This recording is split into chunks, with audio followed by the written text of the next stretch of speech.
Contract అధ్యాపకుల్ని రెగ్యులరైజర్ చేయాలని కోరుతూ మంత్రిని జేఎన్టీయూహెచ్లో చేపట్టిన సమ్మె 4వ రోజుకు కొనసాగుతోంది.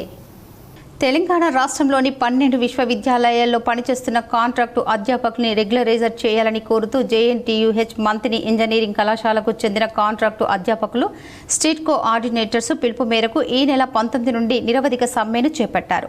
ఈ సందర్భంగా వారు మాట్లాడుతూ గత బీఆర్ఎస్ ప్రభుత్వ పాలనలో అసెంబ్లీ సాక్షిగా కాంగ్రెస్లో ఉన్న మంత్రులు శ్రీధర్ బాబు, బట్టి విక్రమార్క, సీతక్క తమ డిమాండ్లు న్యాయబద్ధమైనదని చెప్పడం జరిగిందని, కానీ కాంగ్రెస్ ప్రభుత్వం అధికారంలోకి వచ్చాక మా న్యాయబద్ధమైన డిమాండ్ను విస్మరించడం జరిగిందన్నారు.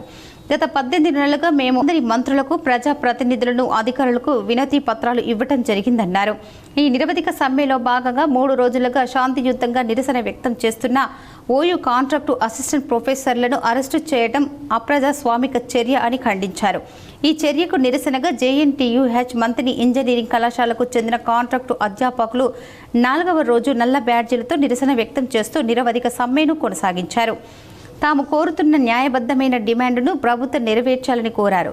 తాము అన్ని విద్యా అర్హతలు కలిగి ఉండి ఎన్నో ఏళ్లుగా కళాశాలలో పనిచేస్తున్నామని, మా సేవలను గుర్తించి మమ్మల్ని రెగ్యులరైజర్ చేయాలని, రెగ్యులరైజర్ ఆలస్యం అయ్యే పక్షంలో ఉద్యోగ భద్రతతో కూడిన బేసిక్ డిఏ, హెచ్ఆర్ఏ 3% సంవత్సరం ఇంక్రిమెంట్ అమలు చేయాలని డిమాండ్ చేశారు. ఈరోజు మేము ఇక్కడ నల్ల బ్యాడ్జీలతో నిరసన వ్యక్తం చేస్తున్నాం. ఎందుకంటే శాంతియుతంగా ఓయూ క్యాంపస్లో శాంతియుతంగా ర్యాలీ సమ్మె చేస్తున్నటువంటి మా అధ్యాపక మిత్రులను అప్రజాస్వామికంగా అరెస్టు చేయడాన్ని నిరసిస్తూ ఈ నల్ల బ్యాడ్జీలతో నిరసన తెలియజేస్తున్నాం.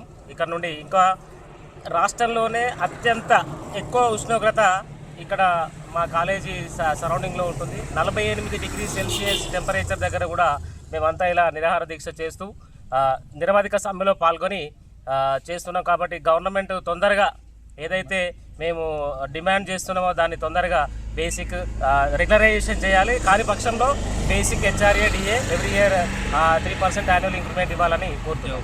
ఉద్యోగ భద్రతతో కూడిన basic HRA DA every year 3% annual increment ఇవ్వాలని కోరుతున్నాం.